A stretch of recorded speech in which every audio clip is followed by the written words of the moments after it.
Hey gang, welcome back. It's the month of April, and this month we're learning about humility. Coming up with the favorite show and yours and mine, the So and So Show.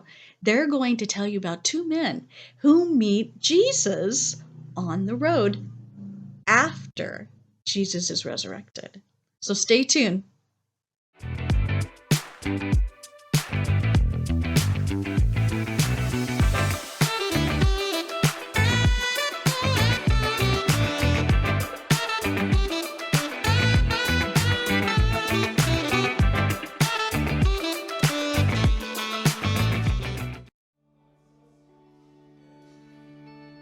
When the night is darkest and I feel weary, I'm not alone, 'cause you are with me. A new day is coming, I see light, and the sun will rise,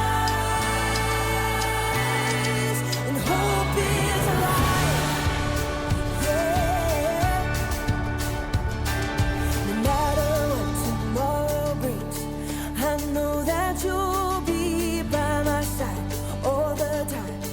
You'll never leave me. When shadows fall, I will have no fear, 'cause you're right here. When the night is darkest and I feel weary, I'm not alone, 'cause you are with me. A new day is coming, I see a light, and the sun will rise, and hope is alive, yeah. No matter what tomorrow brings, I know that you'll be by my side all the time. You'll never leave me. When shadows fall, I will have no fear, 'cause you're right here.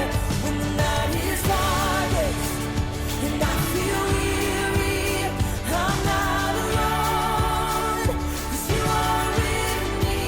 A new day is coming, I see light, and the sun will rise, and hope is alive.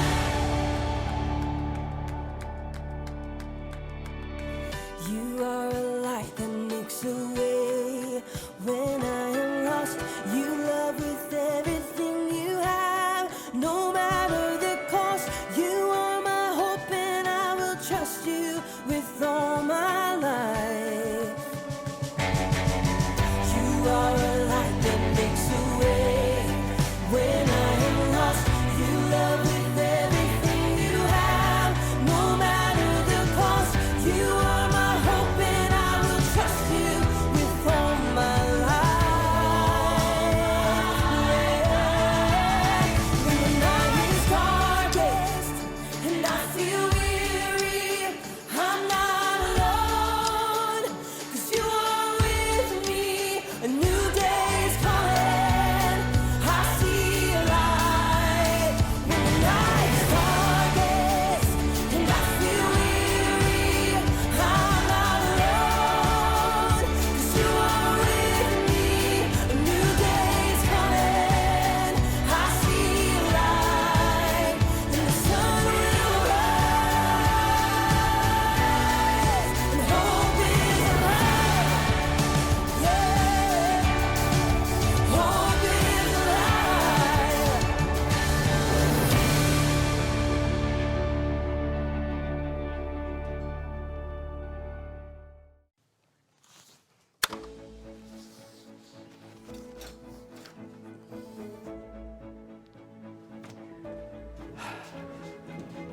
What's up, John? Staring at dirt for fun? Kinda. I just planted some flowers and I've heard that vegetation grows faster when it listens to music. Haven't you ever heard you should talk to your flowers? No. Well, you should. Music supposedly makes them react faster. I just have to find the right kind.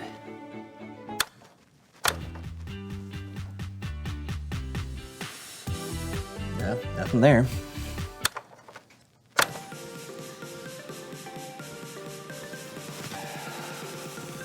John, this is ridiculous. There's no way that... Woo-hoo! It's time for another dance party with DJ Daisy. Hey! You've got to be kidding me. This isn't even a good song. What? Double Daisy dance. Do, do.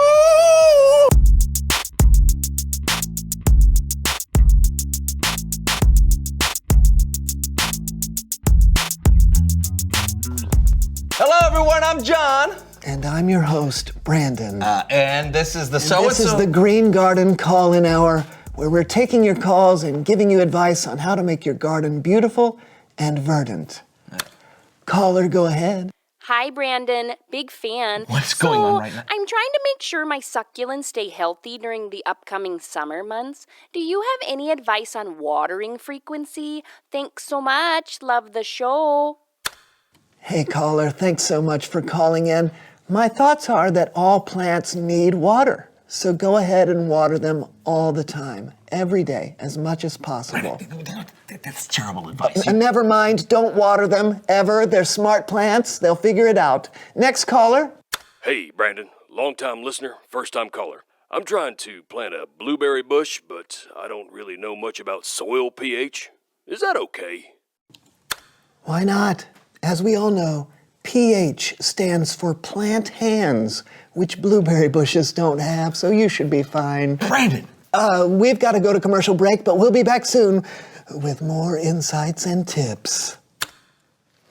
You know nothing about gardening. I know! I ended up hosting this radio show somehow, and I still have no idea what I'm doing. How long have you been hosting this show? I don't know, 7 years? 7. Look, How did you there's get no this show? time for this, John! I need help!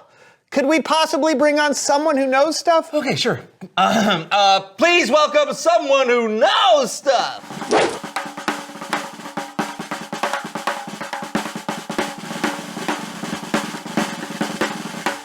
Come on in. Have a seat.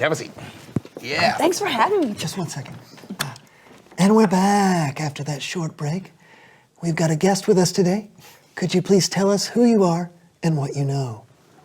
Hi, I'm Lily, and I would say that I know a fair amount about gardening. Great to have you with us today. I am so sorry about this. I don't know anything about gardening, but I have to give these people advice. Is there any way you could help me out? Sure, I'd be happy to. Okay, that's great. Okay. So we've got a caller on the line. You're on the air, caller.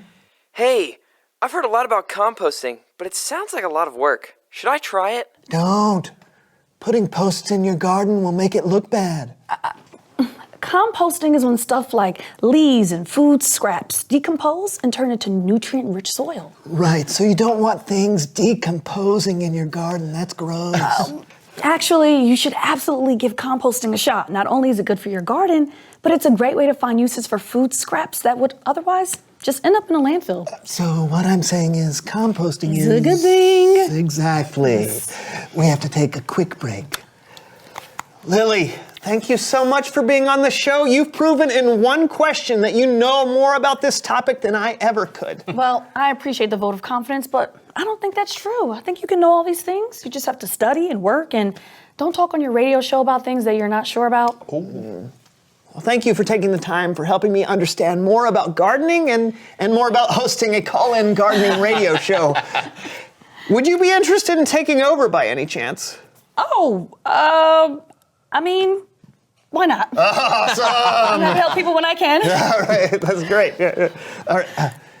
Thanks for tuning into the show today, everyone. This is your host, Brandon, signing off.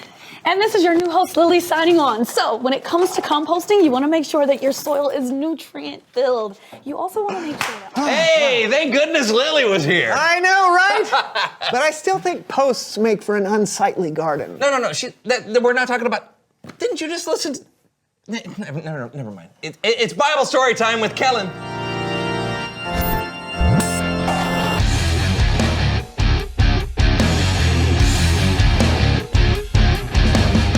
Hey guys! Kellen, my man, what's going on today? Today we're going to be talking about a story from the book of Luke, where two men happen to be... I know this song.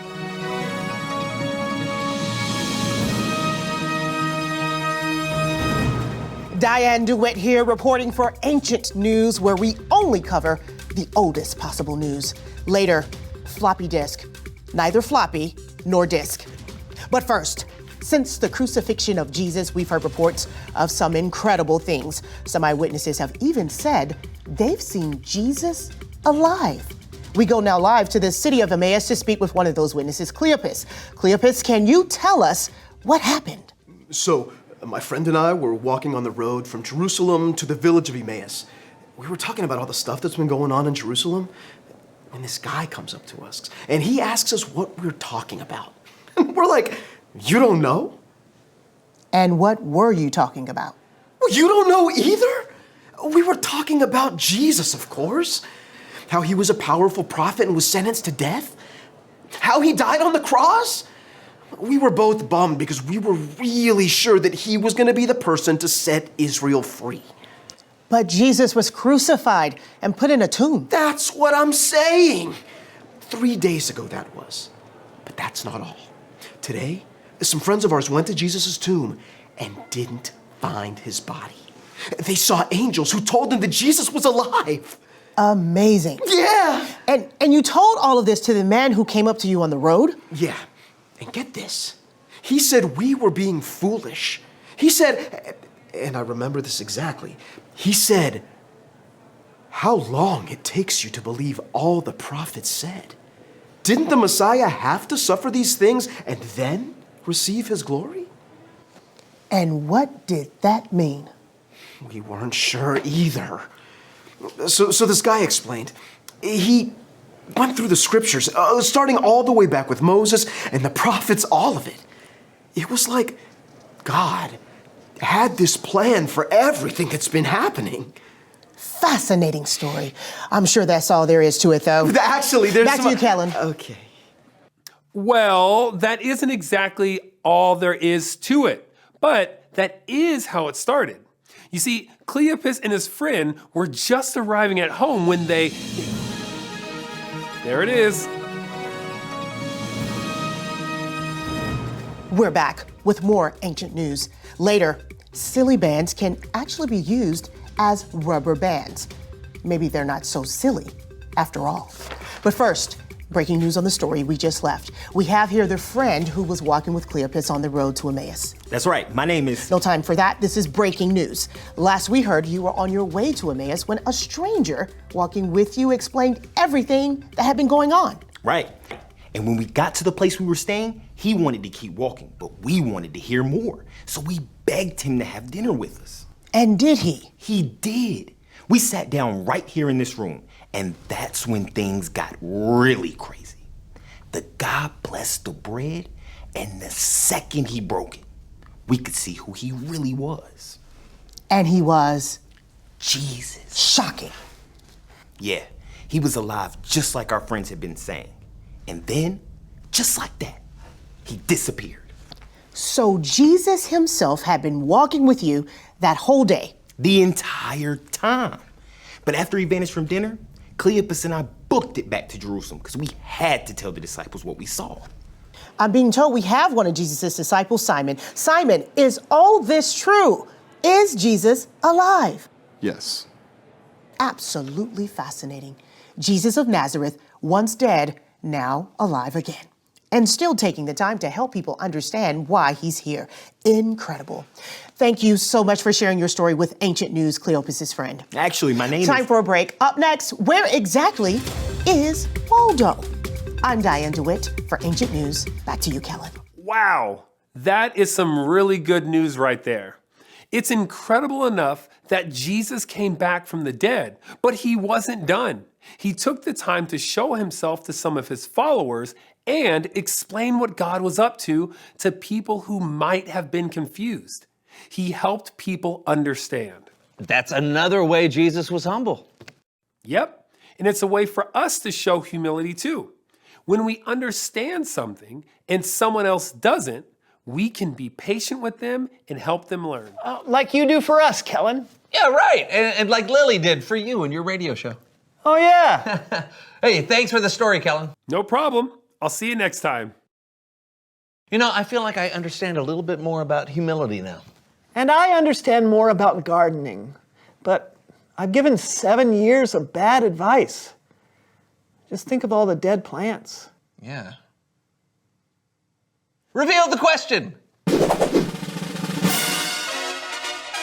Oh, hey, great. Today's question is, when has someone helped you understand something? Yeah, every day of my life. Yeah. I mean, there's so much stuff going on all the time. Oh, like kids can explain to me how to install apps on my phone.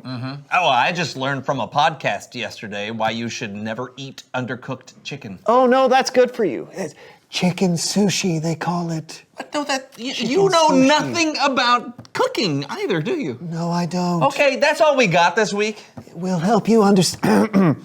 We'll help you understand some stuff again next week, we hope. Yeah, until then, I'm John. And I'm Brandon. And this was the So-and-So Show. See you soon. See you Do not eat undercooked chicken Are or you raw chicken. Don't eat any of it. Are you sure? I am 100% positive. All right. Yeah. It's time to get a day thought of DJ Daisy. And I am Dan D. Lion. Kidzone.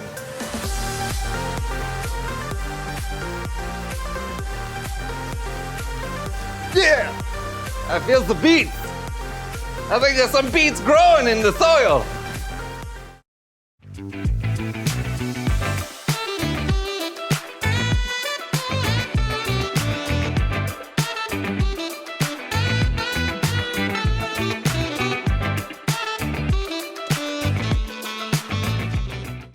So, when has someone helped you understand?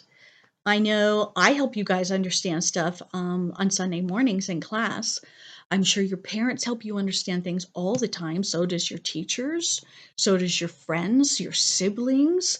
Gosh, the Bible, God, Jesus, Pastor Sean, Pastor Ron, any of our elders, just about anybody you can learn something from can help you understand and be patient with you. And you can have humility in the whole process.